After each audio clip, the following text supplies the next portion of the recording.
Hello students, welcome back to my YouTube channel Shevi chemistry classes. आज की class में हम लोग पढ़ेंगे कंसंट्रेशन टर्म्स के बारे में and this is the some basic concept of chemistry chapter number 1 class 11 और अब ये वाला है लेक्चर नंबर 6 जहाँ पर हम डिटेल में पढ़ने वाले हैं with lot of numericals concentration terms के बारे में।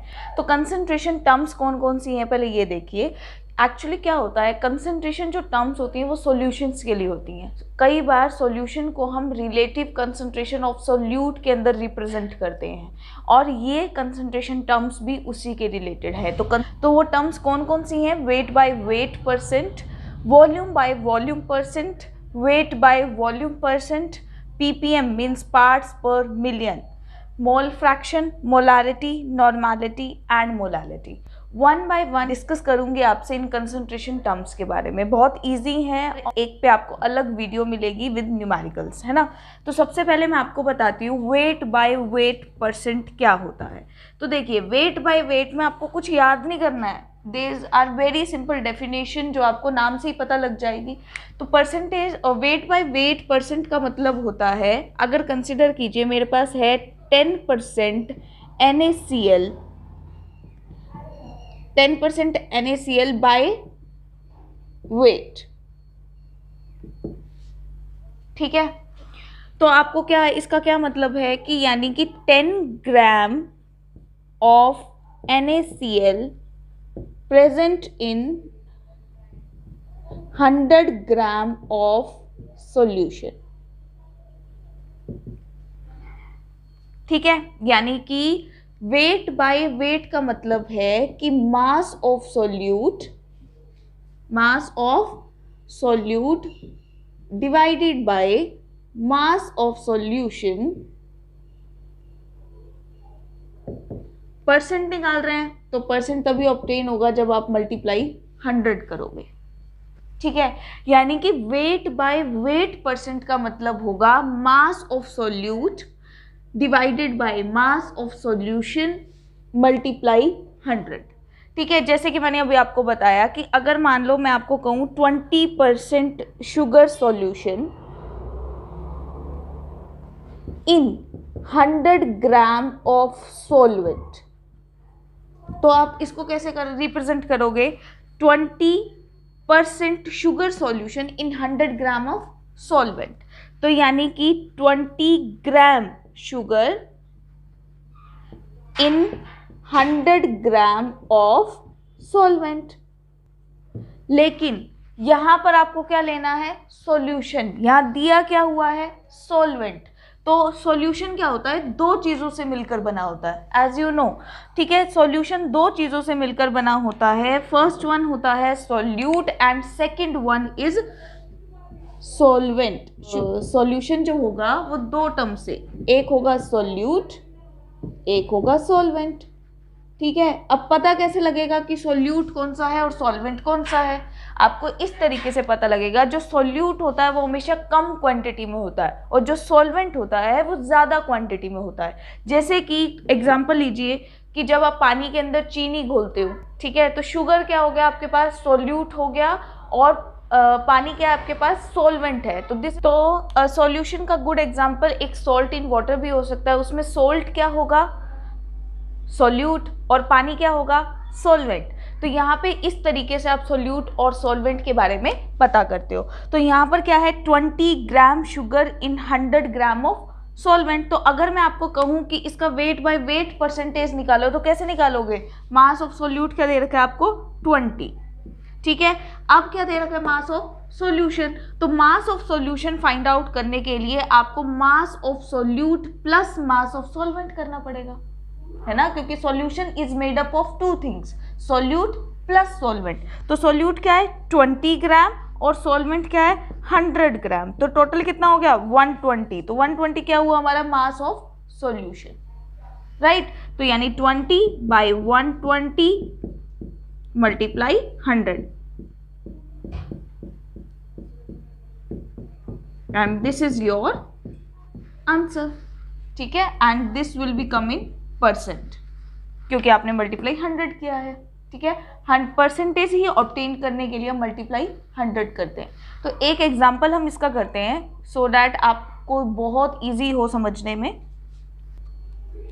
तो देखो ये हमारे पास एग्जाम्पल, सबसे पहले स्टेटमेंट पढ़ो, find the wait percent of urea solution in which 10 gram of urea dissolved in 90 gram of water. ठीक है, सबसे पहले आप ये करोगे कि ये क्या है हमारे पास, सॉल्यूट। देखो हमारे पास क्या है, यूरिया कितना है, 10 ग्राम। हमने इसको डिजोल्व किया किस में, वाटर में। तो वाटर हमारा क्या हो गया, सॉल्वेंट। वाटर क्या हो गया, सॉल्वेंट। सॉल्यूशन गिवन नहीं है, सॉल्यूशन हमें निकालना है। कैसे निकालोगे मास of solution, mass of solute plus mass of solvent. तो कितना आया हमारे पास, मास ऑफ सोल्यूट कितना आया, 10 प्लस ये कितना आया 90, कितना हो गया 100 ग्राम। Got it. तो अब आप ये फॉर्मूला है इसमें पुट कर दीजिए। ठीक है, तो कितना हुआ, mass of solute 10 gram, mass of solution 100 ग्राम और मल्टीप्लाई कितना हुआ 100। तो 100 से 100 कैंसिल, 10% वेट बाय वेट। ठीक है, इस तरीके से आपको इसके न्यूमेरिकल्स करने हैं। नेक्स्ट कंसंट्रेशन टर्म के बारे में हम डिस्कस करते हैं। अब हम डिस्कस करेंगे सेकंड कंसंट्रेशन टर्म के बारे में। सेकंड कंसंट्रेशन टर्म है हमारे पास volume by volume percent. Again आपको स्टेटमेंट सब कुछ बता रही है, आपको कुछ याद ही नहीं करना है ना, इजी है ना। तो चलिए स्टार्ट करते हैं volume by volume. Volume by volume का मतलब हो गया कि यानी कि volume of solution, volume of solute present in 100 ml of solution। समझ गए, यानी कि इसका मतलब है पहले आपको क्या गिवन था, वेट बाय वेट। ठीक है, तो वहां क्या था, mass of solute dissolved in 100 gram of solution. Right, यहाँ पर क्या है, वॉल्यूम गिवन है, तो अब आप वॉल्यूम ले रहे हो। हमारे पास क्या था, वेट बाय वेट, तो वहां 100 ग्राम हो गया था। आपको कुछ याद नहीं करना, यानी कि यहाँ पे हो गया volume of solute present in the 100 ml of solution. यानी कि अगर मुझे निकालना है वॉल्यूम बाय वॉल्यूम परसेंट, तो मेरे पास फॉर्मूला क्या हो गया, volume of solute divided by volume of solution divided by volume of solution, और परसेंट है तो क्या हो जाएगा, मल्टीप्लाई 100। Got it. आपको क्या करना है, वॉल्यूम बाय वॉल्यूम का मतलब हो गया कि volume of solute by volume of solution multiply 100। क्या निकल जाएगा, परसेंट वॉल्यूम बाय वॉल्यूम आपके पास निकल करके आ जाएगा। जैसे कि एक एग्जांपल देखते हैं। एग्जांपल हमारे को क्या कह सकता है, 10% of HCl solution by volume, ऐसे आपको गिवन मिलेगा न्यूमेरिकल में। ठीक है, यहाँ कोई ना कोई हिंट गिवन मिलेगा, बाय मास, बाय वॉल्यूम। ठीक है, तो अब इसका क्या मतलब है, 10% ऑफ HCl सॉल्यूशन, इसका मतलब हो गया 10 ml, वॉल्यूम दे दिया ना तो ml आ जाएगा, मास दे दिया तो ग्राम आ जाएगा।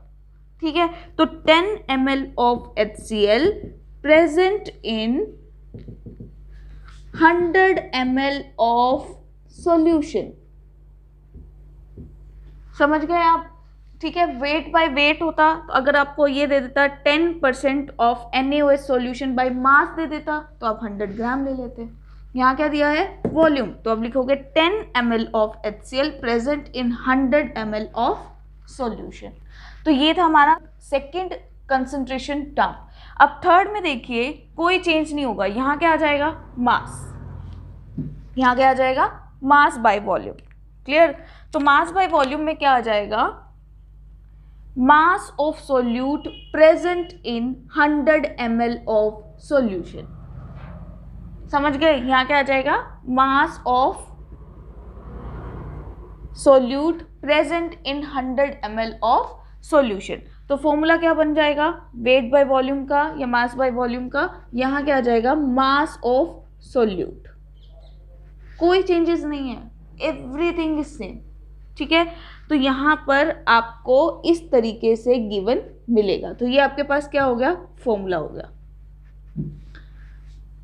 ठीक है। फॉर्मूलाज नोट कर लीजिए। अभी जब मैं आपको सेकंड वीडियो आपके लिए न्यूमेरिकल्स वाली लेकर आऊंगी तो वहाँ आप इन सब का यूज़ हम करेंगे और इसके ऊपर सारे न्यूमेरिकल्स करेंगे हम, ठीक है। तो इन सारे फॉर्मूलाज को नोट कर लीजिए बिल्कुल अलग से स्टार बना करके। इसका एग्जाम्पल भी देख लीजिए। इसका एग्जाम्पल क्या होगा, आपको गिवन मिलेगा 10% mass by volume in solution.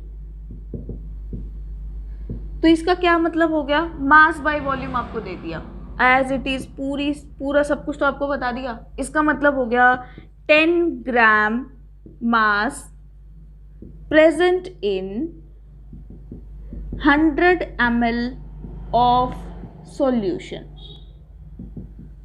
Got it. इस तरीके से आपको गिवन मिलेगा। अगर इस टाइप की स्टेटमेंट होगी इट मीन्स आपको समझ जाना है कि this is the wait by volume. तो इस तरीके से आप पहचान सकते हैं। एक सजेशन है आप लोगों के लिए, वो सजेशन ये है कि इस वीडियो को देखने से पहले मोल कॉन्सेप्ट वाली वीडियो ज़रूर देख लें। मोल कॉन्सेप्ट वाली 2 वीडियोस ऑलरेडी आ चुकी है, दोनों का लिंक मैं नीचे डिस्क्रिप्शन बॉक्स में आपको दे दूंगी। तो पहले आप उसको देखें and then come to this, ठीक है, सो डैट आपको थोड़ा सा बेसिक क्लियर हो और आपको चीज़ें पता हो। अभी हमने 3 कंसंट्रेशन टर्म्स के बारे में डिटेल में डिस्कस कर लिया है, इसमें और कुछ ज़्यादा नहीं है, सिर्फ फॉर्मूलाज को अच्छे से आप कर लीजिए, ठीक है। तो चलिए नेक्स्ट वीडियो में मिलते हैं जहां पर हम मोल फ्रैक्शन, ppm और मोलारिटी पर डिस्कस करेंगे। तो तब तक के लिए till then stay at home, stay safe and stay connected with